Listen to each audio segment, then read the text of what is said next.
आई pH मान की, तो आपको तो याद ही होंगे पीएच मान।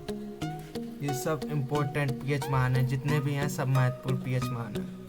तो पीएच मान को हम लोग जान लेते हैं कहाँ से शुरुआत हुई है और इसका पीएच मान कैसे निकलता है, या पीएच मान होता क्या है और पीएच मान में मतलब ये क्या हो जाता है। मतलब तो पीएच मान जो होता है वो किसी विलयन की अम्लता व क्षारकता की माप है। यानी कि कोई भी अम्लता यानी अम्ल या क्षारकता की माप को कहते हैं। यानी किसी में अम्ल की मात्रा हो या फिर किसी में क्षारक पदार्थ की मात्रा हो, तो उसको हम पीएच मान से माप सकते हैं। तो देख लीजिए, किसी विलयन में हाइड्रोजन आयन सांद्रता मोल लीटर या ऋणात्मक लघुलक होता है। यानी कि जो हाइड्रोजन आयन यानी मोल लीटर में इसको माप सकते हैं। तो जो पीएच मान होता है वो उदासीन विलयन का 7 होता है। यानी जो उदासीन विलयन जितने भी होते हैं उनका पीएच मान केवल 7 ही रहता है। ना वो अम्ल में आते हैं और ना वो क्षारीय में आते हैं, तो उनका पीएच मान केवल 7 होता है। आप बता दें कि अगर क्षारीय विलयन होगा तो उसका मान 7 से अधिक होगा। यानी कि जो भी क्षारीय विलयन में क्षारीय पदार्थ आएंगे तो उनका जो मान होगा वो 7 से अधिक ही निकलेगा। अगर बात कर दें अम्लीय की, तो जो अम्लीय विलयन होते हैं उनका मान 7 से कम होगा। यानी कि हम लोग कैसे पता लगा सकते हैं कि अम्लीय है या क्षारीय है। तो अगर 7 से अधिक निकले तो वो विलयन कैसा क्षारीय होगा, अगर 7 से कम निकले तो वो विलयन कैसा होगा, अम्लीय होगा। तो बात करते हैं पहले क्वेश्चन की। जो पहला क्वेश्चन है हम लोगों का, तो पहला क्वेश्चन के बारे में बात करते हैं। तो ये रहा पीएच मान के जनक। जो पीएच मान के जनक हैं उन किससे कहते हैं, तो एसपी सॉरेंस।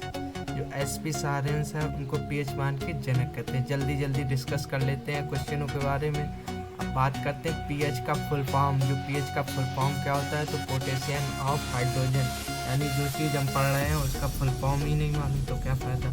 तो पोटेशियम ऑफ हाइड्रोजन होता है पीएच का फुल फॉर्म। अब बात करते हैं वर्षा के जल। जो वर्षा का जल होता है उसका पीएच मान कितना होता है, यानी 6.0 होता है वर्षक जल का। बात करते हैं पेय पदार्थ। पेय पदार्थ किन्हें कहते हैं, जैसे कि अल्कोहल हो गया यानी शराब वराब, जितने भी पेय पदार्थ आ जाते हैं नशीले पदार्थ, मतलब उनमें 2.0 से 4.0 पेय पदार्थ का पीएच मान होता है। आप कह लीजिए शराब का पीएच मान कितना होता है, 2.0 से 4.0 के बीच ही होता है। तो ये सब कैसे है, हमने बताया है कि क्षारीय विलयन 7 से अधिक होता है और अम्लीय विलयन 7 से कम होता है। ये सब अम्लीय है।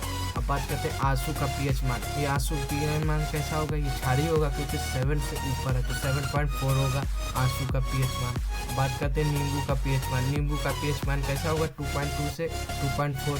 ये मान कैसा होगा, ये अम्लीय मान होगा क्योंकि ये 7 से नीचे है। यानी कि नींबू का पीएच मान तो 2.2 से 2.4 होता है। बात करते हैं समुद्री जल का पीएच मान। ये कितना होता है, 8.5 होता है समुद्री जल का पीएच मान।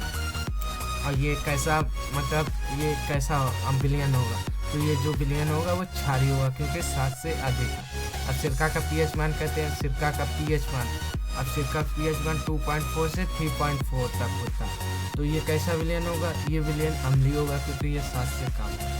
बात करते हैं मैग्नीशिया का पीएच मान। मैग्नीशिया का पीएच मान कैसा होता है, 10.5। तो ये कैसा विलयन होगा, ये विलयन जो होगा ये क्षारीय होगा क्योंकि 7 से अधिक है। अब बात करते हैं यूरिन। यूरिन मानव का पीएच मान। यूरिन का मतलब कैसा होता है, मूत्र या पेशाब, जो मनुष्य की पेशाब होती है उसका पीएच मान 4.8 से 8.4 तक होता है। तो ये भी विलयन कैसा रहेगा ये भी 8.4 तक होता है। तो यानी कि ये क्षारीय विलयन यानी 7 से अधिक है, तो क्षारीय विलयन तक रहेगा। अब गाय के दूध का पीएच मान याद कर लें तो 6.3 से 6.6, यानी 6.3 से 6.6 तक होता है गाय के दूध का पीएच मान। तो ये भी कैसा रहा, ये अम्लीय रहा। मतलब अम्लीय रहा पीएच मान, तो अम्लीय विलयन रहा। अब मानव लार का पीएच मान 6.5 से 7.5 तक होता है। तो मानव लार का पीएच मान कितना होता है, तो ये भी कैसा विलयन रहेगा, 7.5 का मतलब 7 से अधिक है ना, तो ये कैसा रहेगा, क्षारीय विलयन रहेगा। अब बात करते हैं रक्त प्लाज्मा का पीएच मान कितना होता है, 7.36 से 7.40, तो 7.36 से 7.40। अब बात करते हैं जल का पीएच मान। अब ये देखो, ये उदासीन विलयन, उदासीन मिलियन का मतलब जो 7 ही रहा, यानी 7 से अधिक है न 7 से कम है, केवल 7 है। तो ये उदासीन मिलियन रहा। तो ये ना अम्लीय है ना क्षारीय है, ये कैसा विलियन है? उदासीन मिलियन। तो जल का पीएच मान 7 होता है। दूध का पीएच मान कितना होता है? 6.5 से 6.7 तक होता है दूध का पीएच मान। अब पीएच मान का मूल कितना होता है? यानी पीएच मान का मूल, यानी कि जो पीएच मान होता है कहाँ से कहाँ तक पहुँच सकता है। तो पीएच मान जो है 0 से 14 तक, यानी 14 से आगे तक कोई पीएच मान आपका नहीं मिलेगा। 0 से 14 के बीच ही सबके पीएच मान मिल जाएंगे, जितने भी विलियन होंगे। तो बस दोस्तों, आज के लिए इतना ही। और वीडियो को शेयर कर दिया करो यार, शेयर करने में कुछ नहीं जाता है, तो जिससे कि और लोग भी देख सकें और हमारे मेंबर भी बढ़ सकें। Okay guys, thanks for watching my video.